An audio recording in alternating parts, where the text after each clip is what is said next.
నమో తస్స భగవతో అర్హతో సమ్మా సంబుద్ధస్స. దీఘనికాయలో అంబట్ట సూత్రంలో మనము మాటిమాటికి శాక్యులు నీచులు అంటూ ఉన్నటువంటి అంబట్టుని అతని గోత్రాన్ని అడిగి, గోత్రం ప్రకారం చూసినట్టయితే నీవు శాక్యులకు దాసీపుత్రుడవు, వారు నీకు యజమానులు అని భగవానుడు అంటాడు. ఆ తర్వాత చెప్పుకుందాం. అలా అనగా ఆ బ్రహ్మచారులు భగవానునితో పూజ్య గౌతముడు అంబట్టుని దాసీపుత్రుడు అని అతిగా అవమానించవద్దు. శ్రీమాన్ గౌతమ, అంబట్ట బ్రహ్మచారి సుజాతుడు అంటే మంచి జన్మ కలవాడు అని. అంబట్ట బ్రహ్మచారి కులపుత్రుడు, అంబట్ట బ్రహ్మచారి బహుశ్రుతుడు అంటే ఉత్తమ కులములో పుట్టినవాడు, అనేక వేద జ్ఞానాన్ని విన్నటువంటి వాడు. అంబట్ట బ్రహ్మచారి కళ్యాణకరమైన మాటలు మాట్లాడుతాడు, పండితుడు. గౌతమునితో తన వాదాన్ని వినిపించడానికి సమర్థుడు అన్నారు.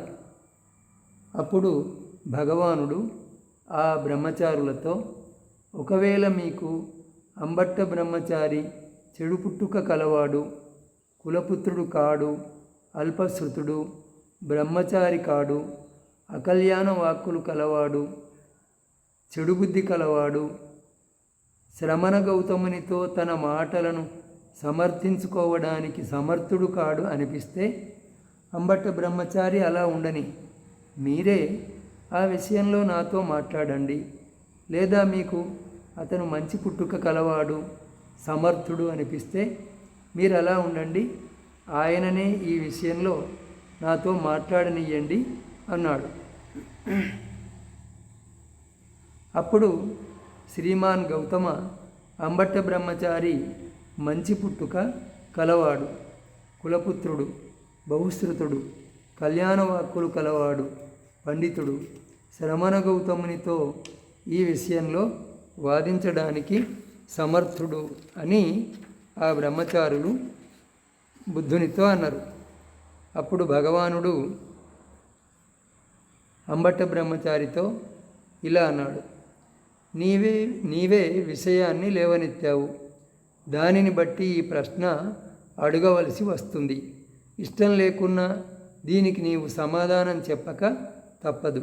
దేనికి అంటే, మీ పూర్వీకుడు, మీ వంశమూల పురుషుడైనటువంటి కృష్ణాయనుడు దాసీపుత్రుడా కాదా అనే విషయంలో ఇప్పుడు అతను అవుననో కాదనో ఏదో ఒక సమాధానం చెప్పాల. బుద్ధుడు చెప్పిన దానికి నీవే ఈ విషయాన్ని లేవనెత్తినవు. అనవసరంగా శాక్యులను నీచులు అని అనకపోతే ఈ విషయం ముందుకు వచ్చేది కాదు. కానీ నువ్వు మాటిమాటికి శాక్యులు నీచులు అని, బ్రాహ్మణులు గొప్పవారు అని, తక్కిన 3 వర్ణాల వారు వారికి సేవకులు అని ఏమేమో మాట్లాడినావు కదా. అందువల్ల నీవిప్పుడు నా ప్రశ్నకు సమాధానము చెప్పక తప్పదు. సమాధానం చెప్పకపోతే, దాటవేస్తే, మౌనంగా ఉంటే, సమాధానం చెప్పకుండానే ఇక్కడి నుండి వెళ్ళిపోతే నీ తల 7 ముక్కలవుతుంది. నీవేమంటావు అంబట్ట? వృద్ధులు పెద్దలు అయిన బ్రాహ్మణులతో, ఆచార్య ప్రాచార్యులతో మాట్లాడుతున్నప్పుడు కన్హాయనుడు ఎప్పటివాడో, కన్హాయనుడు ఎవరికి పూర్వపురుషుడో వినలేదా అన్నాడు.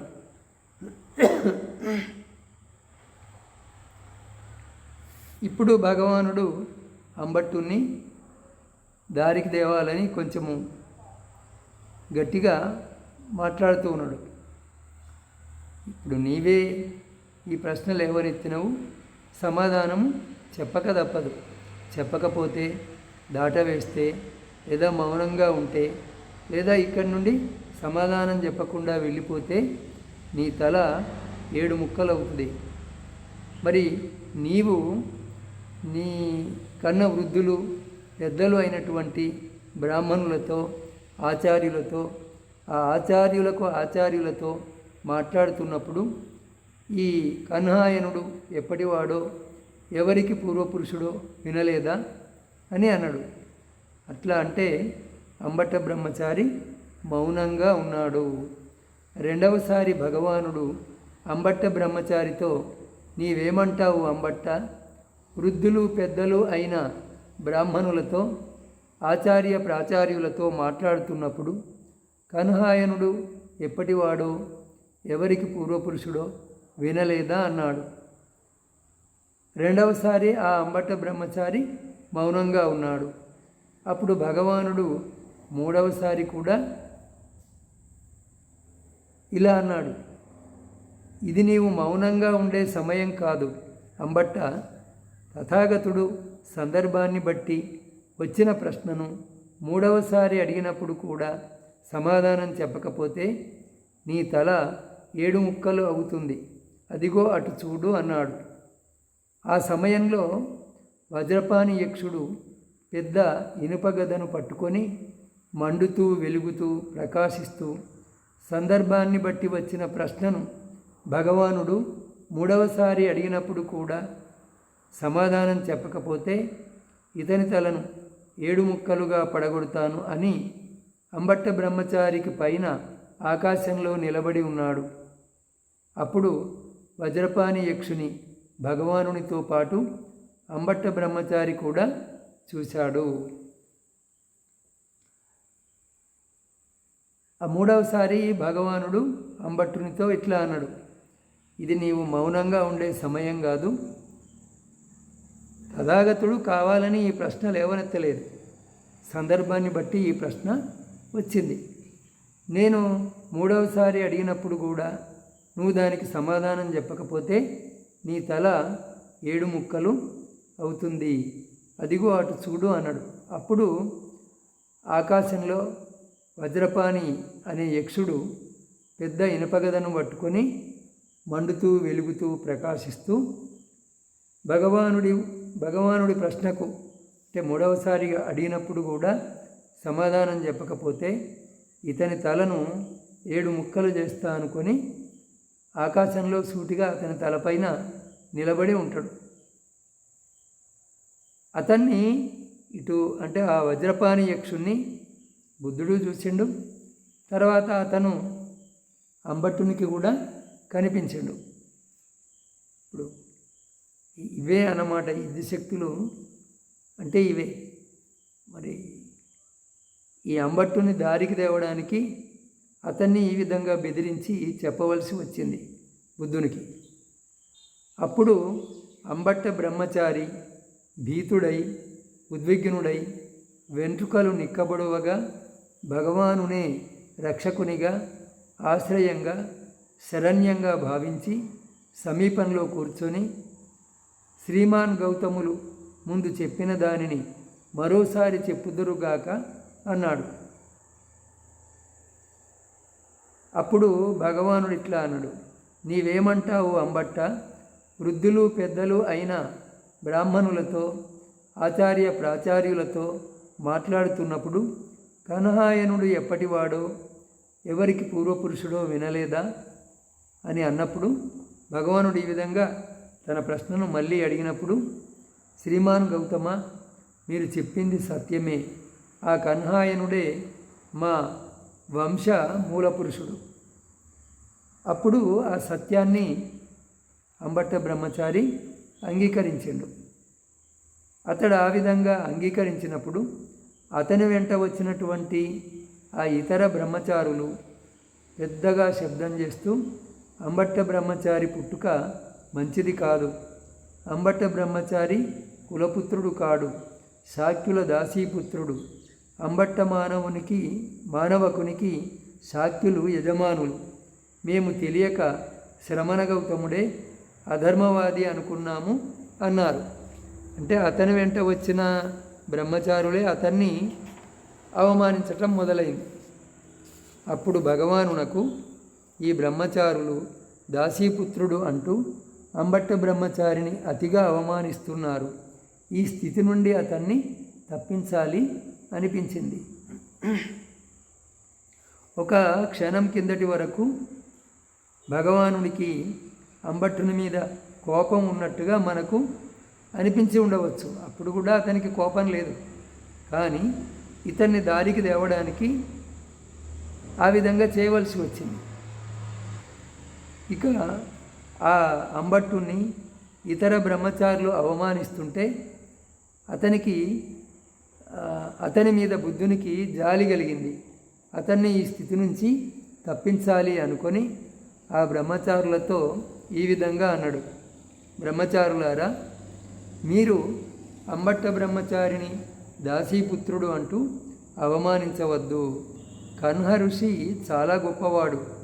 అతడు దక్షిణ జనపదానికి పోయి బ్రహ్మమంత్రాలను నేర్చుకొని ఇక్ష్వాకు రాజు వద్దకు వచ్చి అతని మద్రరూపి కూతురును అడిగాడు. నా దాసీపుత్రుడై ఉండి నా కూతురును అడుగుతాడా అని రాజు ఇక్ష్వాకు కోపంతో అసంతోషంతో అతనిపై బాణాన్ని ఎక్కుపెట్టాడు. కానీ అతడు ఆ బాణాన్ని వేయలేకపోయాడు, తీయలేకపోయాడు. అప్పుడు ఆ అంబట్టుని వంశమూల పురుషుని యొక్క గొప్పతనాన్ని చెప్తున్నాడు. ఆ మూల పురుషుడు కన్హ ఋషి, కన్హ ఆయన ఋషి. ఆయన గొప్పతనాన్ని ఈ విధంగా చెప్తూ ఉన్నాడు.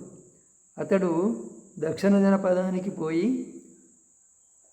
బ్రహ్మమంత్రాలను నేర్చుకొని ఇక్ష్వాకు రాజు వద్దకు వచ్చి ఆయన కూతురుని ఇవ్వమని అడిగిండు. ఇతడు నా దాసీపుత్రుడు, నా కూతురును అడుగుతాడా అని ఇక్ష్వాకు కోపంతో అతని మీదకి బాణాన్ని ఎక్కుపెట్టిండు, కానీ ఆ బాణాన్ని వేయలేకపోయిండు, తీయలేకపోయిండు. అప్పుడు బ్రహ్మచారులారా, ఇక్ష్వాకు యొక్క అమాత్యులు పరిషత్తులో ఉన్నవారు కన్హ ఋషిని సమీపించి, బదంత రాజుకు స్వస్తి కలుగుగాక, రాజుకు మేలు కలుగుగాక అన్నారు. అప్పుడు అతడు రాజుకు స్వస్తి కలుగుతుంది, కానీ రాజు ఆ బాణాన్ని కిందికి వదిలితే ఆ బాణం పోయినంత మేర భూమి ప్రద్దలవుతుంది అంటే అప్పుడు ఆ మంత్రులు రాజుకు రాజ్యానికి స్వస్తి కలుగుగాక అని అన్నారు. అప్పుడు కన్హాయన ఋషి రాజుకు రాజ్యానికి స్వస్తి అంటే మేలు కలుగుతుంది, శుభం కలుగుతుంది, కానీ రాజు బాణాన్ని పైకి వదిలితే బాణం పోయినంత మేర 7 ఏండ్లు వానలు పడవు అన్నాడు. అప్పుడు వాళ్ళు రాజ్యానికి రాజుకు మేలు కలుగుగాక, వానలు కురియుగాక అన్నారు. అప్పుడు కన్హాయన ఋషి రాజు ఈ బాణాన్ని తన పెద్ద కొడుకుపై వదిలితే రాజుకు రాజ్యానికి మేలు కలుగుతుంది, వానలు కూడా పడతాయి, రాజు కొడుకు బట్టతల గలవాడు మాత్రం అవుతాడు అన్నాడు. అప్పుడు బ్రహ్మచారులారా, అమాత్యులు ఆ బాణాన్ని తన పెద్ద కొడుకుపై వేయుమని, అందువలన అతడు బట్టతలవాడు మాత్రం అవుతాడని రాజు ఇక్ష్వాకుకు చెప్పారు. అప్పుడు ఇక్ష్వాకు తన పెద్ద కొడుకుపై ఆ బాణం వేశాడు. అతడు బట్టతలవాడు అయినాడు తప్ప ఇతరత్ర బాగానే ఉన్నాడు. అప్పుడు రాజు ఇక్ష్వాకు బ్రహ్మదండం వలన బెదిరింపబడి, అంటే ఈ ఋషి యొక్క బ్రహ్మదండం అంటే ఆయన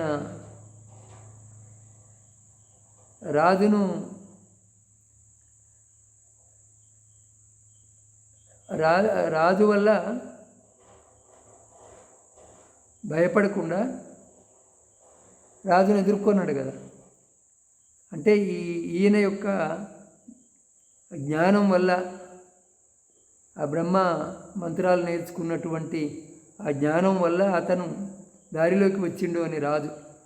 ఇతన్ని చంపుతానే కదా నా కూతురుని అడిగిండు, ఇతన్ని చంపుతానే కదా బాణం ఎక్కుపెట్టింది, అట్లాంటి వాడు చివరికి దారిలోకి వచ్చిండు అని. ఆ విధంగా బెదిరింపబడి భీతుడు ఉద్విగ్నుడు అయి వెంట్రుకలు నిక్కబడుచుకోగా తన మద్దరూపి కూతురును అతనికి ఇచ్చాడు. బ్రహ్మచారులారా, మీరు దాసీపుత్రుడు అని అంబట్ట బ్రహ్మచారిని అతిగా అవమానించవద్దు, ఆ కన్హ ఋషి చాలా గొప్పవాడు అన్నాడు. అది ఇక్కడికి ఈ పూట చాలు.